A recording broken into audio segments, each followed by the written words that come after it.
What's the difference between good debt and bad debt?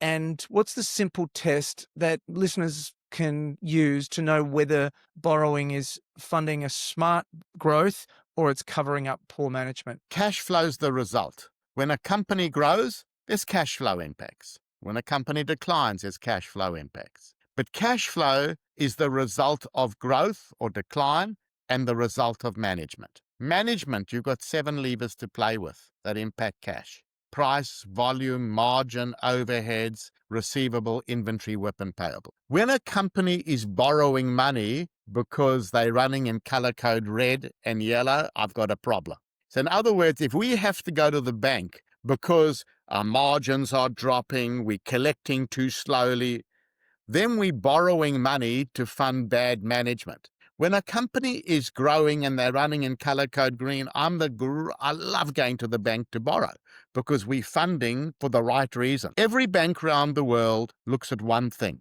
called debt service capacity. Today's debt is repaid by tomorrow's cash.